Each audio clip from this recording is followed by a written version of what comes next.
ডাকাতির সময় তাদের কাছ থেকে ওই বাড়ি থেকে যে লুণ্ঠিত মালামাল নিয়ে গেছিল সেগুলো আমরা উদ্ধার করেছি। এর ভিতর আছে স্বর্ণালঙ্কার, নগদ টাকা, মোবাইল ফোন এবং ডাকাতির কাজে ব্যবহৃত অন্যান্য সরঞ্জাম উদ্ধার করা হয়েছে। একজন প্রবাসীর বাড়ি, ওই প্রবাসীর নাম বাবুল হোসেন। তার বাড়িতে আনুমানিক 14 থেকে 15 জন ডাকাত ঘরের সিঁড়ি বেয়ে উপরে উঠে একটি ফাঁকা জায়গা দিয়ে প্রথম একজন ডাকাত প্রবেশ করে এবং একজন প্রবেশ করার পরে দরজা খুলে দেয়। বাকি সব ডাকাত ঘরে যখন প্রবেশ করে তাদের কাছে থাকা দেশীয় অস্ত্র ভয় দেখিয়ে তাদেরকে জিম্মি করে এবং তাদের বাড়ি থেকে আপনারা দেখেছেন আমরা বেশ কিছু আলামত উদ্ধার করেছি। এই মালামালগুলো ডাকাতি করে নিয়ে পালিয়ে যাওয়ার চেষ্টা করে। ঘটনার সাথে সাথে ওই ফ্যামিলি থানা পুলিশকে খবর দেয় এবং পুলিশ দ্রুত ঘটনাস্থলে পৌঁছে এলাকার মানুষের সহায়তায় 9 জন ডাকাতকে গ্রেপ্তার করেছে। এই ডাকাতগুলো বাড়ি থেকে পালিয়ে যাওয়ার চেষ্টার পরে একটি ঝোপের ভিতরে বেশ কয়েকজন লুকিয়েছিল এবং সেখান থেকে আমরা 9 জন ডাকাতকে ওই রাত্রের ভিতরে গ্রেপ্তার করতে পেরেছি। এই ডাকাত 9 জনের অধিকাংশের বাড়ি হবিগঞ্জ এবং সিলেট জেলাতে। এদের সর্দার ফজর আলী, যার বাড়ি চট্টগ্রামে। আমরা ধারণা করছি এই ফজর আলী এই ডাকাত দলের লিডার এবং ফজর আলীর নামে 29টি মামলা আছে এবং অধিকাংশ যে ডাকাত সদস্য এদের নামে কারো নামে 14টি, কারো নামে 15টি মামলা রয়েছে।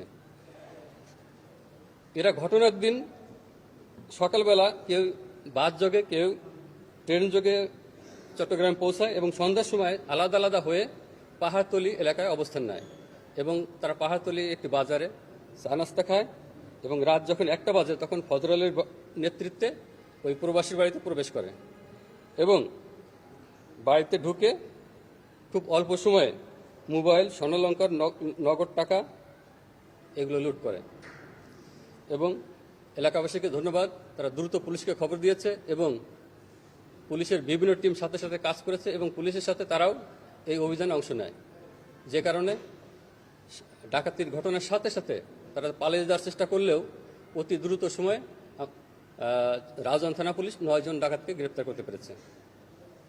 আমরা এই 9 জন ডাকাত সদস্যকে ইতিমধ্যে বিজ্ঞ আদালতে প্রেরণের জন্য আমরা কাজ করছি। ধন্যবাদ সবাইকে। আপনারা ইতিমধ্যে জেনেছেন এই যে ডাকাত সদস্য আমরা যাদেরকে গ্রেপ্তার করেছি 9 জন, এদের অধিকাংশের বাড়ি হবিগঞ্জ এবং সিলেটে। কাজেই সহজে অনুমেয় যে এরা দেশের বিভিন্ন জায়গায় ডাকাতি করে এবং এদের প্রত্যেকের নামে কারো নামে 14টি, কারো নামে 15টি এবং এই ফজর আলী যে এখনো পলাতক রয়েছে, যাকে আমরা ডাকাত দলের সর্দার হিসেবে বিবেচনা করছি, তার নামে কিন্তু 29টি মামলা রয়েছে। কাজে এরা দেশের বিভিন্ন অঞ্চলে ডাকাতি করে থাকে। আপনারা জানেন বিশেষ করে ঈদ সামনে রেখে এই যে দেশের যে বিভিন্ন এলাকায় যে ডাকাত চক্র রয়েছে, তারা কখনো রাস্তায় ডাকাতি করে, কখনো বসত বাড়িতে ডাকাতি করে। যেহেতু এই ঘটনাটি ঘটেছে একজন প্রবাসীর বাড়িতে, বসত বাড়িতে, কাজেই আমরা দেখছি এরা সাধারণত বসত বাড়িতে ডাকাতি করে। তবে যেহেতু আমরা এদেরকে গ্রেপ্তার করতে পেরেছি, আমরা ব্যাপক জিজ্ঞাসাবাদ করব। জিজ্ঞাসাবাদের ফলে আমাদের কাছে বেশ কিছু তথ্য হয়তো আমরা পাবো যে এরা রাস্তায় বা হাইওয়েতে ডাকাতি করে কিনা। লুণ্ঠিত মালামালের ভিতরে রয়েছে কয়েকটি মোবাইল রয়েছে, নগদ টাকা রয়েছে এবং কিছু স্বর্ণালঙ্কার রয়েছে। যেহেতু এখানে কিছু ইমিটেশন তাদের কাছে পাওয়া গেছে, আমাদের ধারণা তারা এগুলোকে প্রকৃত স্বর্ণ মনে করেই ওই বাড়ি থেকে লুণ্ঠন করেছে।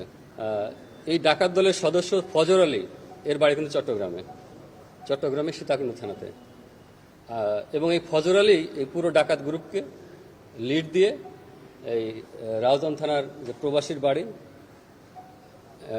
এই বাড়িটাকে টার্গেট করেছে। আমরা ফজর আলী এখনো পলাতক আছে, আমরা চেষ্টা করছি তাকে অ্যারেস্ট করার। এবারের ঈদ যাত্রা ঘরমুখী মানুষের গমনাগমন নিরাপদ এবং নির্বিঘ্ন করার জন্য জেলা পুলিশের 1500 পুলিশ সদস্য ইতিমধ্যে তারা মাঠে কাজ করছে। এবং আমরা ঢাকা চট্টগ্রাম মহাসড়ক এবং চট্টগ্রাম কক্সবাজার মহাসড়কের প্রায় 136 কিলোমিটার রাস্তা চট্টগ্রাম জেলার ভিতরে রয়েছে, যেখানে আমরা 30 থেকে 32টির মতো হটস্পট আমরা চিহ্নিত করেছি।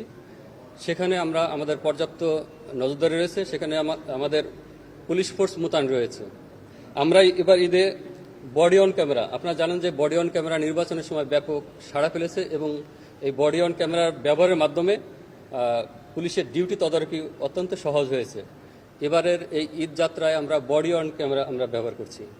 আমরা অত্যন্ত শক্তিশালী অর্থাৎ লং রেঞ্জের ড্রোন ব্যবহার করছি, কারণ আমরা যখন কোনো এলাকায় আমার পুলিশ সদস্য ডিউটি করবে, সাধারণত কিছু কনজেশন দেখতে পেলেই আমরা ড্রোন পাঠিয়ে এই যানজটের কারণ কি আমরা সহজে আইডেন্টিফাই করতে পারবো। আমরা এবার ঈদে মানুষের নিরাপত্তার জন্য সাদা পোশাকে ডিএসবির পুলিশ মোতায়েন রয়েছে। বিভিন্ন মার্কেট কেন্দ্রিক এবং যেখানে হাইওয়েতে ছোটোখাটো বাজার রয়েছে, সেখানে অজ্ঞান পার্টি মলম পার্টি যাতে সাধারণ মানুষকে মানুষের কাছ থেকে টাকা পয়সা ছিনতাই করতে না পারে কিংবা কোনো ধরনের কেমিক্যাল খাইয়ে তাদেরকে অজ্ঞান করতে না পারে, সেজন্য আমাদের ডিবি টিম মাঠে কাজ করছে। আপনারা জানেন এই ঈদের আগে 3 দিন এবং পরবর্তী 3 দিন এই নিষিদ্ধ সময়ে বিশেষ করে সাধারণ পণ্যবাহী যে ট্রাক লরিগুলো আছে সেগুলো চলাচল নিষিদ্ধ থাকে এবং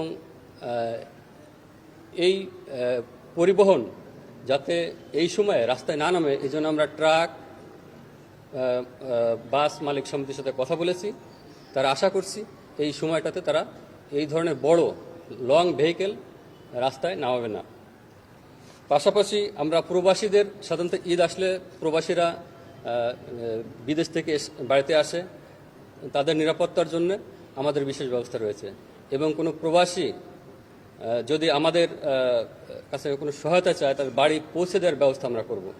পাশাপাশি ঈদে যেহেতু প্রচুর টাকার লেনদেন হয়, ব্যবসা বাণিজ্য প্রসারিত হয়, আমরা মানি স্পটের ব্যবস্থা রেখেছি। আমাদেরকে ফোন দিলে আমরা দ্রুত এই নির্ধারিত তাদের কাঙ্ক্ষিত জায়গাতে তাদের এই টাকা বা মূল্যবান সম্পদ আমরা পৌঁছে দেওয়ার ব্যবস্থা করব।